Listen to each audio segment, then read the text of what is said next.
So I've been to many conferences, and some of them with thousands of people and all kinds of experts, and really the caliber of speakers today, and just 10 minutes, 10 minutes, 10 minutes, the level of inspiration that I've gotten and optimism that I've reconnected with while being here has really been powerful for me. So I'm really grateful to be here. I'm grateful that you're all here in a long journey of realism, optimism, idealism, getting banged around by reality. I actually walk that line where sometimes I'm optimistic about the future and I feel very positive about where we're going and the trends and where we've come from. And I look at, how it used to be fun to put people with lions and watch them fight. And that was just acceptable in some societies, right? And we look at us today and we've come a long way. And I look forward to a time when we'll look back and our children and our children's children will look back at our times and they'll be just as amazed and they won't be able to believe the kinds of things that we understood to be normal. Like, for example, the people who grow food don't make enough money to feed their families. And this is true around the world. This is true in almost every crop.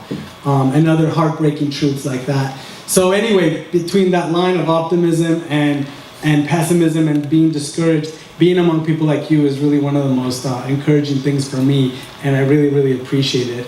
And I think there's very, very little things I can share with you that you don't already know, because you really are experts. I mean, young as you are, you really are experts, top like cream of the crop of, cream of the crop? Yeah. You say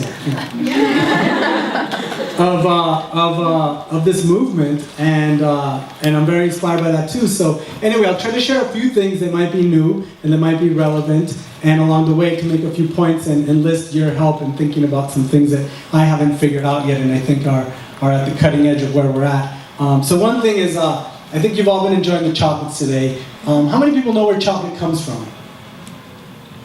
Okay, about a third. So I'll do a little quick introduction and I'll make it as fast as I can, just to give you a sense of where this really common fruit that we love so much comes from. This is a cacao tree that I'm under. That's a cacao fruit. It's about the size of a football.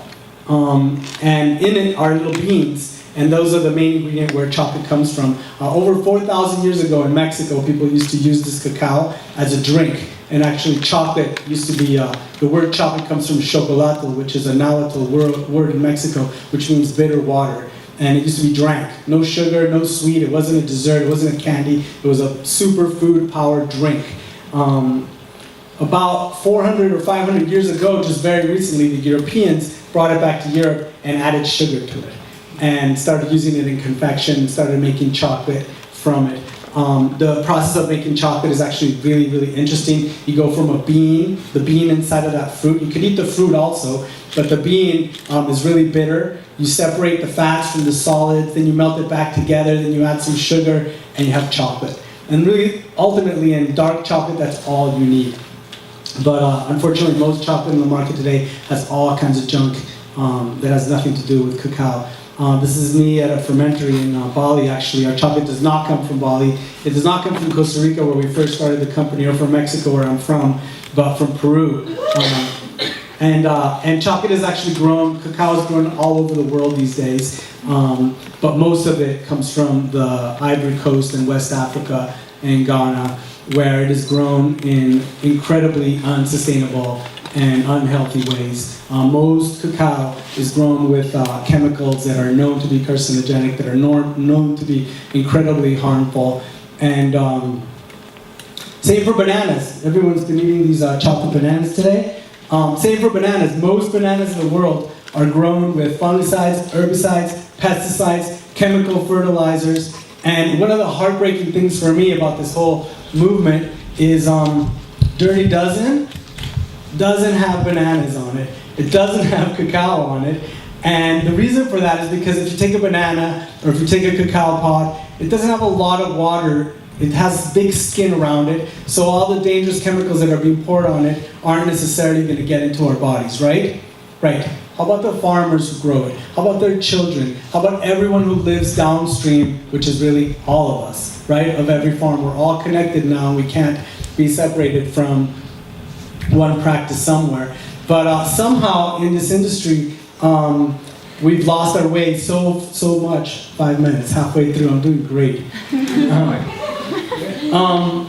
Where in order to make products cheaper and cheaper and cheaper, and you know all this because I've read your papers on fair trade, so you know, in order to make products cheaper and cheaper and cheaper, we push the value further and further down so that if you're a farmer, you don't have to make anything. Whatever they'll pay you is whatever you can take because you have no access to the market, you have no access even to a truck to drive what you're growing somewhere next. Consequently, we have children working in the cacao industry, we have children working under slave-like conditions in the cacao industry, and most chocolate in this country, most chocolate that I have here represented by this symbolic little heart that people give to each other as a sign of love, as a sign of romance, as a sign of indulgence, most of that chocolate is tainted with slave labor, is tainted with horribly unsustainable and unhealthy practices. And the real heartbreaking truth is most people still don't know. Everyone here knows, I'm preaching to the choir, but most people in the world do not know. And what's even more heartbreaking for me is that, I'll go back to these, is that most people don't care. It turns out, I study psychology, I've gotten really interested in this recently, it turns out that the part of the brain that cares is not only different, but the opposite as a part of the brain that craves. Think about that for a second, right? You know something's bad for the world, for the planet, for the future, for the farmers, for their families, for people, for yourself, but you do it anyway. In fact, you crave it, right? And this is the interesting paradox, and because of that, a lot of the industry has gone into this way of, well, we market, and when I mean the industry, I don't mean mainstream industry, I mean the organic industry, the fair trade industry, the natural products industry. We've gone into this mentality that in order to market what we do, we have to make it so that it's better for you. We have to make it so that it is sexy. And I think we've kind of missed the mark a little bit, because what happens is we end up making it premium, we end up making it special, we end up alienating a lot of people. And it's something that just came up that made me change my entire talk. On my way here, I read this article. How many people read Time Magazine this week?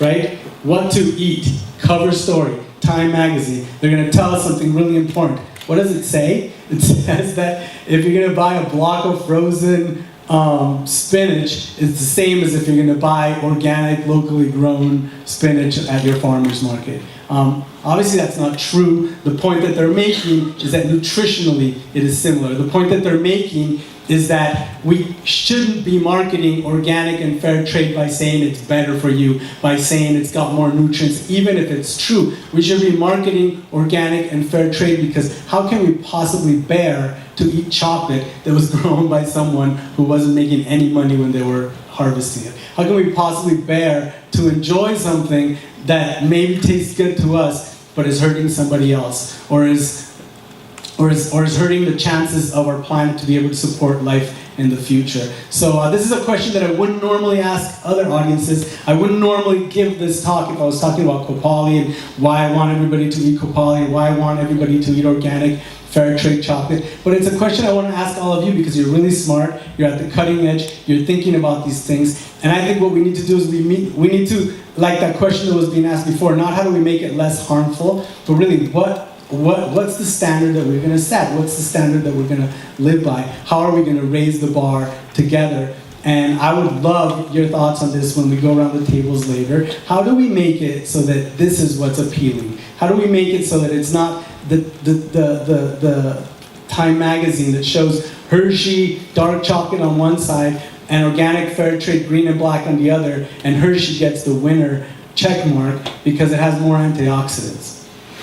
But we don't know who grew it. In fact, we do know who grew it, and we know where they come from, and we know that those are practices that we would never be able to bear if we were really connected to it. So I'm really grateful to be here today. If I ask anything, if you want to get engaged and you're in your universities, ask for fair trade, ask for organic, make it that's the standard that you're searching for. And even specifically Kopali, we sell incredibly well in universities because students know what's good. They like the chocolate, they like that it's organic, they like that it's fair trade, they like that it's pure.